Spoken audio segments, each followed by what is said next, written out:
C part first mathematics. अभी हम पिछले टर्म पर द्वय समाकलन की स्टडी कर रहे थे। द्वय समाकलन में हमने विशेषतः 3 टॉपिक्स की स्टडी की थी। नंबर 1, द्वय समाकलन डबल इंटीग्रल कैसे फाइंड आउट किया जाता है। नंबर 2, पोलर कोऑर्डिनेट्स में चेंज करके डबल इंटीग्रल कैसे फाइंड आउट किया जाता है। Number 3, change of order of integration, समाकलन का क्रम बदल करके कैसे फाइंड आउट किया जाता है, उसकी लिमिट्स, ये सब हमने इसमें स्टडी किया था। उसी सीरीज में आज हम अध्ययन करने जा रहे हैं ट्रिपल इंटीग्रल त्रय समाकलन। जैसे हमने सिंगल इंटीग्रल्स को सॉल्व किया, डबल को किया, अब आता है ट्रिपल। तो त्रय समाकलन को सॉल्व करने के लिए यहाँ हम थोड़ा सा इसके बारे में जानने की कोशिश करेंगे कि देखिए meaning of A triple integral, क्योंकि आपके यहाँ 2 डेफिनेशन भी आती हैं एक एक नंबर की। तो माना कि त्रिविम समष्टि यानी 3 डायमेंशनल स्पेस, क्योंकि डबल इंटीग्रल में 2 डायमेंशनल लेंगे, सिंगल इंटीग्रल में 1 डायमेंशनल लेंगे।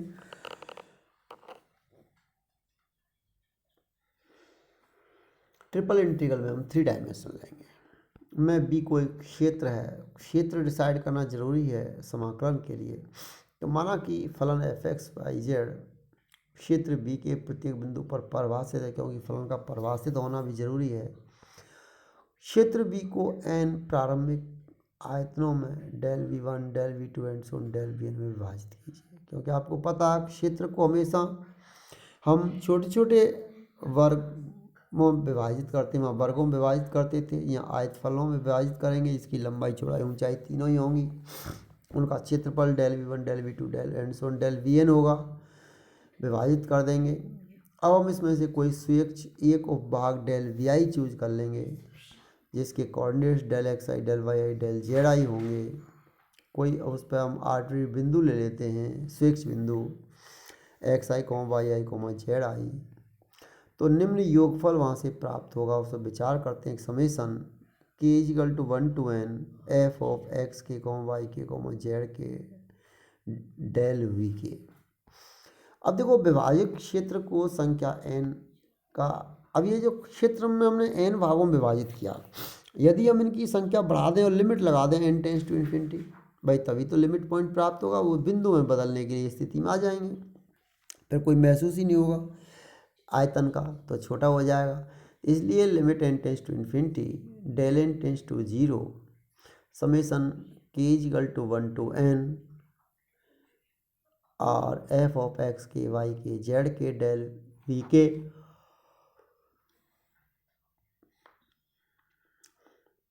यदि ये एग्जिस्टेंस हो तो यहाँ हम तो विभाजित क्षेत्रों के उपभाजन की जो विधि है, अब हमने ये सीमा निकाली है, इस सीमा का अस्तित्व होना चाहिए।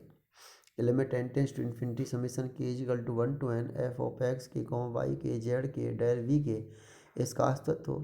तो विभाजन की विधि यहाँ पे जो उपक्षेत्रों के विभाजन की जो विधि है, विधि से स्वतंत्र हो तो सीमा का क्षेत्र v पर f(x, y) का तिर समाकलन कहलाता है। उसे निम्न प्रकार प्रकट करते हैं: triple integral over the region v f(x, y, z) dv और dv = dx dy dz। और हम इन अदर वर्ड्स हम ये कह सकते हैं कि triple integration over the region v f(x, y, z) dv = limit n tends to infinity summation k = 1 to n f(x k, y k, z k del v के।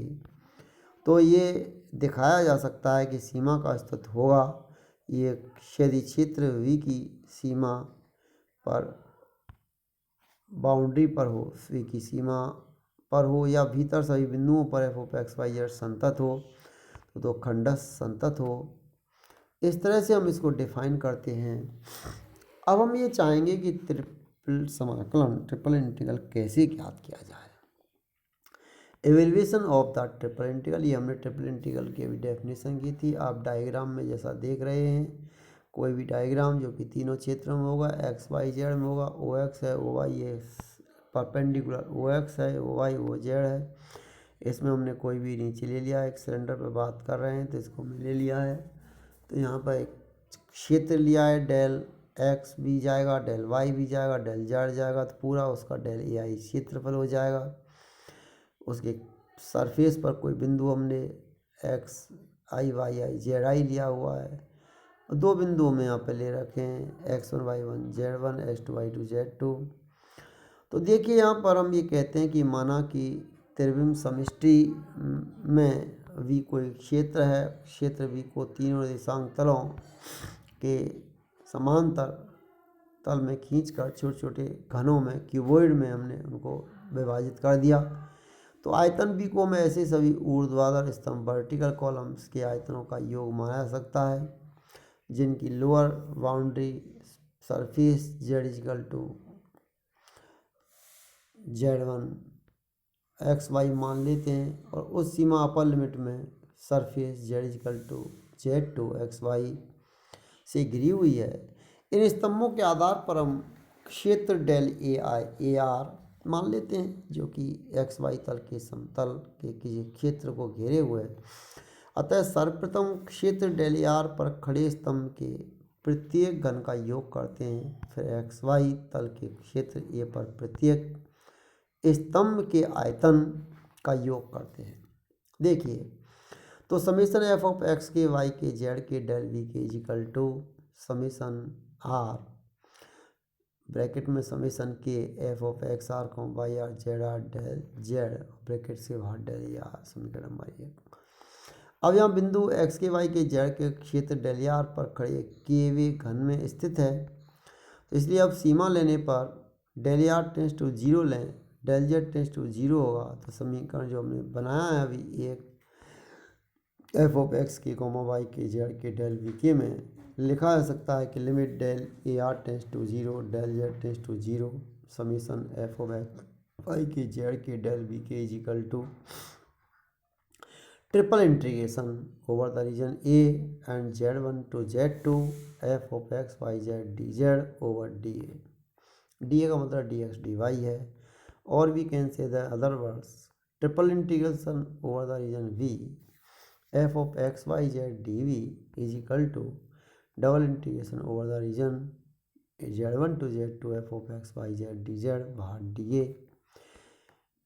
तो हम क्षेत्र ए वक्रों y is equal to y1 x y is equal to y2 x is equal to a to b से घिरा हुआ हो, तो देखिए triple integration over the region v f of x y z d v is equal to integration x is equal to a to b integration y is equal to y1 x to y2 x z is equal to z1 x y to z2 x y f of x y z d x d y d Z.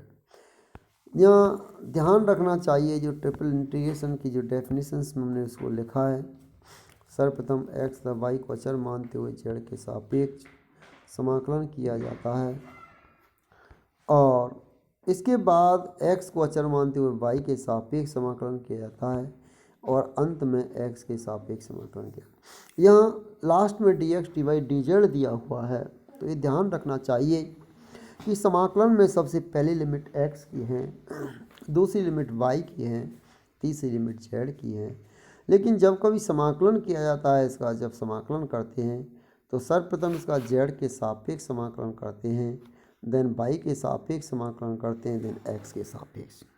D x d y d z जब है तो सबसे पहले z के सापेक्ष जब समाकलन करेंगे, x और y को कांस्टेंट समझेंगे, और y के सापेक्ष जब समाकलन करेंगे x कांस्टेंट मानेंगे, लास्ट में x के सापेक्ष समाकलन करते हैं। इस तरह हम इसको समाकलन कर लेते हैं। तो यहाँ समाकलन करने के बाद इसको हम इस तरह लिख लेते हैं। अब देखिए एक एग्जाम्पल के द्वारा इसको हम क्लियर करने की कोशिश करेंगे। एक एग्जाम्पल एग्जाम्पल इसमें हम लेते हैं। ये अभी एग्जाम्पल इसमें हम बताते हैं कि जैसे triple integration 0 to x plus y e raise to x plus y plus z d x d y d z दिया हुआ है। तो दिया हुआ है समाकलन, इसमें देखिए सबसे पहले dz के सापेक्ष इसको हमने किया, तो e raise to x plus y plus z 0 to x plus y limit लगा दी। इसके बाद हमने इसको फिर dy के सापेक्ष किया और लास्ट में इसको हमने dz के सापेक्ष समाकलन dx के सापेक्ष समाकलन किया। इस तरह आंसर आ गया और इसके कुछ एग्जाम्पल्स डिस्कस करेंगे नेक्स्ट टर्न पर। ओके।